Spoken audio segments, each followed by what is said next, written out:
Deportes en Radio Libertad. Muy buenos días y bienvenidos a Deportes en Libertad.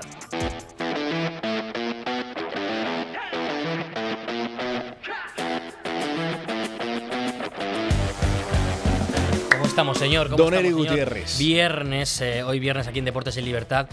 Pues hablamos de cosas malas, porque Sí. la noche de ayer en la Europa League fue muy aciaga. Me pregunta don Eric cómo estamos. Yo creo que algunos están bien, otros están Pero mal. más mal que bien, ¿eh? Pero en general estamos preocupados Sí. por la imagen que dio anoche el fútbol español en las competiciones europeas. Primero, comenzamos hablando de lo que pasó en la Europa League. Noche negra para el fútbol español en Europa. El Celta cayó eliminado de la Europa League con un 1-3 embaladidos. El resultado global de 1-6 contra el Friburgo, que refleja la superioridad del equipo alemán, del equipo de la Selva Negra en los dos partidos. La remontada, la verdad, nunca llegó ni se esperó. Y la imagen de la noche fue algo completamente esperpéntico. Fue en la tarde, ¿no? El partido que se jugó en el estadio de Balaídos. Pero bueno, tenemos la imagen de esa despedida de Balaídos, de los aficionados del Celta a su equipo, a su plantilla, las lágrimas de Yago Aspas y los aplausos que se llevaron por haber participado y haber llegado hasta esta instancia. Gracias por esta temporada, rapaces. Muchísimas gracias.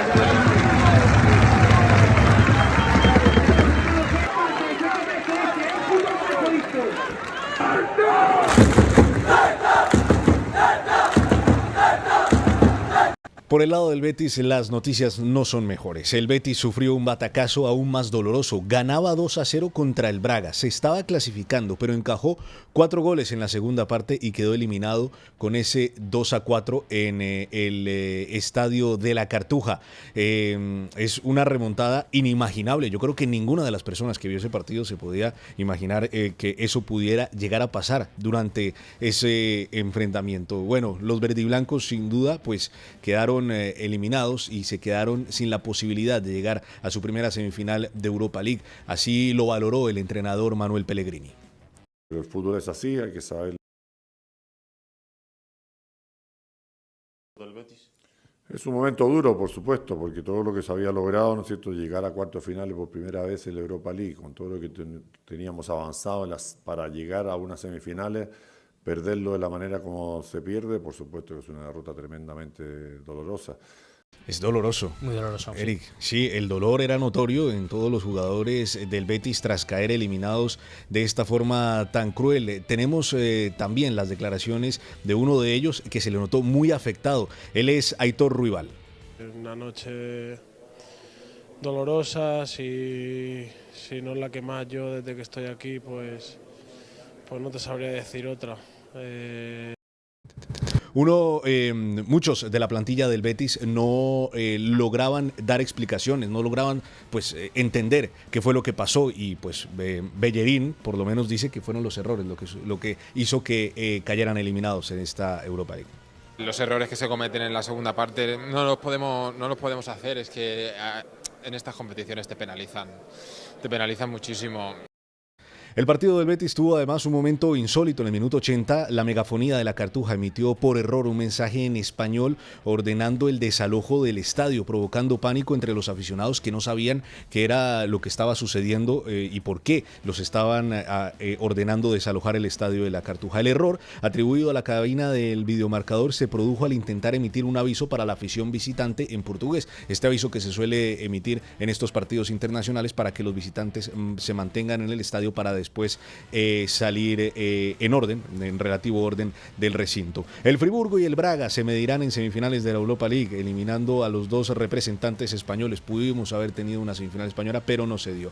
El que sí va a estar en la semifinal de la Conference va a ser el Rayo, Eric. Efectivamente, pero no por falta de sufrimiento. Es que se sufrió. Se sufrió muchísimo. El Rayo Vallecano firmó una noche muy exigente ayer en Atenas, donde cayó por 3-1 contra el AEK en la vuelta de esos cuartos de final de la Conference League. A pesar del resultado adverso, el conjunto madrileño logra pasar gracias a la ventaja obtenida en el partido de ida. Recordemos que en Vallecas se gana 3-0. El encuentro se puso muy, muy complicado desde prácticamente los primeros minutos. Se pone 1-0 en la AEK, como digo, los primeros minutos. Después amplía la ventaja antes del descanso y después de esos minutos de descanso para los jugadores firma el 3-0, empatando la eliminatoria. Además hay que decir que tuvo malas noticias al principio del partido porque se le lesiona, pues digamos que su estrella, ¿no? O su estandarte, Álvaro García, en el minuto 25, jugador que ha metido goles muy importantes con el Rayo y que en ese caso no iba a poder meterlo, pero sí apareció otro de los estandartes para meterlo. En el minuto 60, Isi Palazón fue el que consiguió meter ese 3-1 final, a pesar de las embestidas del equipo griego para conseguir ese 4-1 y poder llegar el partido a la prórroga. Pues ese gol de Isi Palazón fue suficiente para pasar a estas semifinales de la Conference League, a las que se enfrentará al Estrasburgo, el equipo entre comillas filial del Chelsea. Hablaron muchos jugadores después del partido, pero el que también habló fue su entrenador Íñigo Pérez, analizando la victoria. Sí, no hay pasiones sin dolores y no hay alegría sin sufrimiento. Este es el claro ejemplo. Creo que estamos felices, estamos plenos y sí, ha sido un partido muy difícil para nosotros desde el minuto 1 y creo que ha habido un momento en el que el equipo ha vuelto a ser reconocible a pesar de la estrechez en el marcador y al final hemos podido.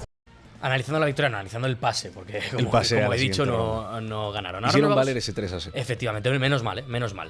Ahora nos vamos a la Copa del Rey, porque este fin de semana hay Copa. Este fin de semana hay Copa, fecha grande para el fútbol español. El Atlético de Madrid y la Real Sociedad se enfrentan este sábado a las 9 de la noche en el estadio La Cartuja de Sevilla, en la final de la Copa del Rey. El Atlético llega con la moral por las nubes tras eliminar al Fútbol Club Barcelona y meterse en las semifinales de la Champions League, mientras que la Real Sociedad ha remontado una temporada complicadísima, que se veía que venía muy complicada en ese primer semestre de temporada bajo las órdenes de Pellegrino Rino Matarazzo. Los jugadores del Real Madrid se entrenaron ayer del Atlético de Madrid, del Atlético de Madrid se entrenaron ayer en la Ciudad Deportiva del Atlético de Madrid. Varios de ellos habló el hijo del Cholo Simeone diciendo que estuvo esperando siempre este momento desde que estaban las inferiores del Atlético, desde que se fue a otros equipos y volvió. Y también habló Marc Pubil en la previa de este partido, en la previa de esta final.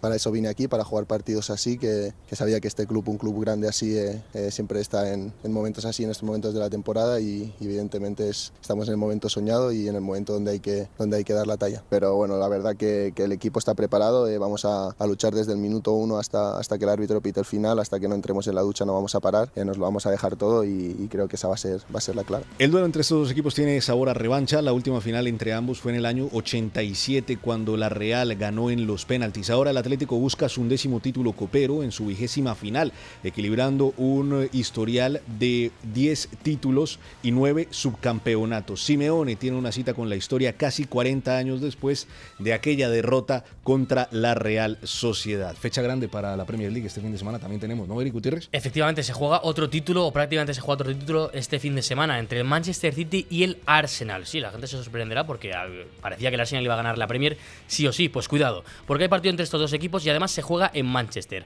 uno de los mejores partidos del mundo. Hay que decir que el Arsenal llega como líder con 70 puntos en 32 partidos, mientras que el Manchester City suma 64 en 31. Le falta un partido, que es un partido contra el Crystal Palace, que se jugará en la jornada previa a la jornada última de la Premier League. Si lo gana se pondría a 3 puntos. Por tanto, si el Manchester City ganase este fin de semana, se pondría con los mismos puntos que el Arsenal. Entonces habría que ir a la paridad estadística que tiene en estos momentos prácticamente en goles, porque en la Premier League se ve no el marcador entre los dos equipos, sino el marcador global de goles a favor y goles en contra. En estos momentos la diferencia de goles para el Arsenal es más 38 y más 35 para el City, lo que quiere decir que si el City ganase 2-0 contra el Arsenal este fin de semana, se pondría directamente primero y dependería de ellos.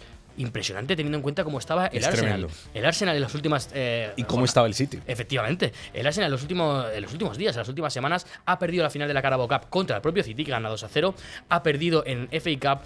Le ha costado muchísimo pasar contra el Sporting de Lisboa. Ha perdido en Liga contra el Bournemouth y ahora puede perder la Liga este fin de semana. Impresionante. Recordemos que no gana la Liga el Arsenal desde la 2003-2004 por tiempos de Thierry Henry. La Liga Dorada, ¿no? Liga Invicta. Efectivamente. Y en 2022-2023 casi la ganan, pero el City le remontó también una gran distancia. Vienen esos recuerdos de esa parte de su historia. Hay que decir que, por último, comentar que por parte del City, Bernardo Silva, una de las estrellas del City, anunció que a final de esta temporada dejará el club y buscará otro para jugar la siguiente temporada. Veremos dónde acaba el portugués. Evidentemente primero jugará el Mundial. Ahora terminamos las noticias hablando de Euroliga, porque la cosa está muy apretada. Cambiamos de deporte, baloncesto, Euroliga. El Real Madrid cerró la fase regular de la Euroliga con una victoria convincente ante el Estrella Estrella Roja 103-82 en el Movistar Arena. Aseguró la tercera posición con ventaja de pista para los playoffs. Estuvo presente Luka Doncic acompañado de Novak Djokovic en ese partido. El Madrid solo ha perdido un partido en casa en toda la temporada. Es bueno lo que está haciendo Scariolo con el conjunto blanco. Hoy se cierran los dos últimos partidos españoles. Valencia visita al Dubái sin nada en juego y el Barcelona recibe al Bayern de Múnich, buscando también pues conseguir un buen resultado para meterse en el play-in. Olympiacos cerró la fase regular como líder con 26 victorias tras vencer ayer al Milan. Ahora sí vamos a hablar rápidamente con Pedro Pablo Parrado. Buenos y deportivos días por la mañanita, amigos de Deportes en Libertad. Ha sido una noche europea aciaga. De los 3 equipos españoles que habían danza, tanto en la Europa League como en la Conference, solo se ha salvado el Rayo Vallecano, que también ha perdido, pero ha marcado un gol de Isi, importante porque mete al equipo de Vallecas en las semifinales de la Conference, de una competición europea. Pierde el Betis 2-4 en casa, después de ganando 2-0 el equipo de Pellegrini en la Cartuja, después además de haber conseguido el empate allí en Braga, en Portugal, y el equipo portugués le dio un repasito serio al conjunto verde y blanco que soñaba con estas semifinales. Y también el Celta, que ha perdido 1-3, digo bien y no me equivoco, en Balaídos, después de haber perdido 3-0 ya en la ida en Friburgo, en Alemania. Lo tenía muy complicado el equipo celeste, el equipo de Giraldez, pero al final, bueno, pues total de la eliminatoria, 6-1 para el Friburgo, repasito. En total, hay que decirlo, 5-3 para el Braga frente al Betis. Y en la otra eliminatoria, bueno, hay que complicarlo, 4 goles para el Rayo y 3 para el AEK de Atenas. Sufrió de lo lindo el equipo de Vallecas, pero ha conseguido el sueño, después de 25 años, de meterse en unas semifinales.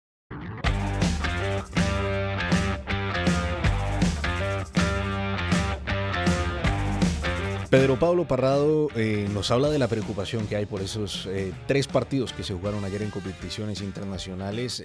A mí, la verdad que me dejó muy sorprendido lo del Betis. Lo del Betis no tiene nombre. Vamos a saludar primero a Gonzalo Sánchez Arjona, lo tenemos aquí a la izquierda. ¿Cómo estás? Bético de corazón, si no recuerdo mal. A mí el Betis me gusta, ¿eh? Nada, a mí también es un equipo que me cae bien. Lo del Betis no tiene nombre porque caes de la manera que caes. Creo que es mejor equipo que el Sporting de Braga. Justo estaba mirando la hora. Está a 24 puntos del liderato de la Liga Portuguesa, el Sporting de Braga. Está cuarto y el Betis me parece mejor equipo. Y encima te pones 2-0 en tu campo.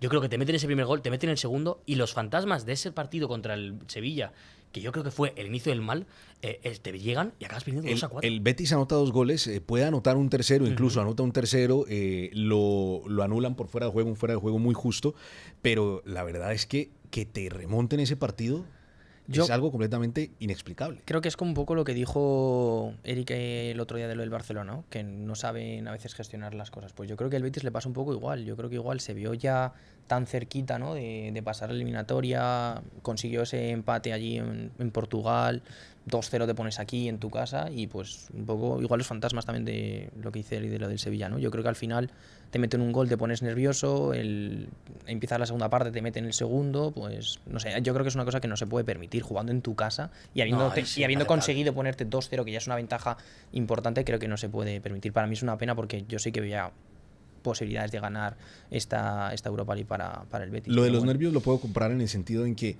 si uno se pone a ver los goles del Sporting de Braga, salvo el gol de penalti, la mayoría de ellos vienen de rebotes en el aire, donde la defensa se ve muy mal parada, donde los balones quedan arriba. Y muchos las toca el portero, porque muchos las toca el portero y se mete. O sea, que no es que digas, no, es un golazo. Igual es también fallo un poco de colocación del portero, que está con nervios, que no sabe dónde ponerse bien. Sí, y ese es otro problema, ¿no? El Betis tiene un problema con los porteros. Ya vimos a San Miguel, a Adrián San Miguel, que la verdad no lo hizo bien con el Betis, y ahora es que era Pau López el que estaba atajando. A ver, el año pasado recordemos que hablamos de que llegas a final de Conference League y creo que no tiene ninguna opción porque no tiene un buen portero. Bueno, a ver, era el Chelsea, que para mí era un nivel... He dicho no que vaya a ganar, sino que no tiene ningún tipo de opción porque no tiene un buen portero. Creo que esta temporada intentan arreglarlo con Pau López y Álvaro Valles, pero estaremos de acuerdo que tú ves la línea de porteros de la Liga y ni Álvaro Valles ni Pau López están Yo creo que ni de cerca entre los 10 mejores. No. Y estamos hablando de uno de los equipos que es entre los 5 mejores de la liga. Y creo que sigue teniendo un problema. Y ayer, con un gran portero, creo que el Betis, pues igual te da una vida extra que lo necesitas para pasar. Creo que le pasa un poco al Madrid también contra el Bayern. Cuando tienes un grandísimo portero, en este caso, evidentemente, tiene que ser mejor porque juegas contra el Bayern, te dan vidas extra. Es que tiene atacantes muy buenos. Sí, y tiene mejor equipo. Es una plantilla muy completa. Tiene a Anthony está mal, es cierto que está mal porque tiene a Pugalza, tal, pero tiene equipo para meterse en semifinales y no lo consigue. Y además es doble golpe. Porque es que no te clasificas para semifinales y que te complicas la situación de ese quinto puesto que te da acceso a Champions. Sí. La situación en Liga está complicada. Bueno, ahora el Real Madrid le va a tocar. Un Real Madrid que llega dolido tras la derrota de la Champions. Le va a tocar enfrentarse al Betis, que llega dolido también tras esta derrota. Bueno, primero hay una jornada intersemanal, es cierto, la semana que viene. Y después sí que juega contra el Betis el viernes. Pero quiero pasar a otro partido de Europa League. El Celta. Que es que ni plantó cara, ¿no, Gonzalo? Bueno, es que lo del Celta yo es una cosa que no me lo esperaba. Bueno, viendo ya el partido de ida, ¿no? Que el Friburgo ya lo dejó la eliminatoria totalmente sentenciada con ese 3-0. Pero yo pensaba que el Celta iba a plantar cara, que iba a jugar. Además, viendo cómo estaba jugando el Celta, tanto en competición europea como en la Liga, me parecía un candidato también a pelearlo, ¿no? Y para mí el Celta ha sido un desastre. Además, es que ni lo peleó, porque ya el gol llega en el último minuto, ¿sabes? Entonces, pero hay que decir también qué equipo el Friburgo. Sí, está claro. A mí me sorprendió muchísimo el Friburgo, tanto en el partido de ida como en este. Es un equipo que genera, es un equipo que se ve ágil y se ve que demuestra un fútbol alegre. El típico equipo que no te esperas en Europa League y que acaba, me acuerdo de ese, no sé si es el Zenit con Oplianka, me parece que es el Zenit, pero no estoy seguro. Estuvo en el Sevilla. Y que transmiten alegría, sí, exactamente. El Dinamo de que fue que perdió contra el Sevilla en la final, además ficha después el Sevilla. Equipo muy dinámico. Con Oplianka, pero efectivamente yo sí que esperaba que el Celta diese un poco de pelea. Oye, yo puedo entender que pierdas contra un equipo alemán, lo puedo entender, el fútbol juega bien, pero ostras, 6-1. A ver, es que en verdad, como no, por desgracia, no tenemos tanto tiempo para vernos todo el fútbol, igual el Friburgo juega así siempre, o sea, en el sentido de en la Bundesliga, que es un equipo que genera mucho, y como no estamos acostumbrados a verlo, pues igual nos ha sorprendido tanto. Sí, es que 6-1 la verdad que no tiene presentación ni tampoco explicación, salvo que el Friburgo hizo 2 partidos muy buenos. En total, Eric y Gonzalo, representantes españoles en competiciones internacionales en cuartos de final, teníamos a 6. Ahora tenemos solamente 2 en semifinales. 2 madrileños, además. Y dos equipos madrileños, el Rayo y el Atlético de Madrid. Efectivamente. Pues que lo tienen complicado, pero yo creo que tiene más opciones el Atlético de Madrid que el Rayo. Ojo con el Rayo, Estrasburgo, pero que yo creo que fue puede ser, el mejor que le podía tocar, porque si uno ve la otra llave también está difícil, ¿no? Con el Crystal Palace. Sí. Crystal Palace y el Aston Villa, es que me refiero, es que por ahí... Shakhtar, perdón. Las otras son Crystal Palace y Shakhtar. Yo creo que hubiese preferido el Shakhtar al Estrasburgo. Yo creo que sí. Pero bueno, quién sabe, ¿no? El Shakhtar, que hay un entrenador, no me acuerdo quién es. Es Arda Turán, sí. Arda Turán. Oye, hablando de Arda Turán, vamos a pasar último para comentar la Copa, un resultado. Atlético de Madrid, Real Sociedad este fin de semana. Atlético de Madrid yo creo que ya como, no sé si gran favorito, pero sí favorito, evidentemente. Más cansado que la Real Sociedad por ese partido contra el FC Barcelona. Gonzalo, ¿quién gana? ¿Un resultado? Creo que lo va a ganar el Atleti y creo que va a ser 2-1. Porque creo que la Real viene bien en comparación de cómo la temporada, pero no le pilla en su mejor momento. Creo que desde que perdió contra el Madrid ha dado un bajoncillo y creo que el Atleti viene súper motivado, ya no solo por la final, sino por lo del Barcelona. Voy a hacerle caso a don Julio López Peña y yo creo que va a ganar la Real Sociedad 3-0. Ojalá, lo firmo. Yo sé que la gente pues no lo toma en serio a Guillo. No. Es que nunca dices un resultado y cuando lo dices sueltas eso. Pero ya lo digo. Yo creo que... Ojo la Real con Rino Matarazzo. Yo creo que el Atlético de Madrid es favorito, pero creo que vamos a ver una prórroga. Va a ganar el Atlético de Madrid, pero creo que vamos a ver una ¿resultado? Prórroga. Partido largo. Yo creo que un 2-1, un 1-1 en la prórroga y me gana el Atlético de Madrid con gol de Griezmann. Ya no me lo pongo mañana, ya me lo cuento. Yo creo que metes Orlok, por la ley del ex. El lunes hablaremos de todo ello. Nos vemos el lunes. Los esperamos.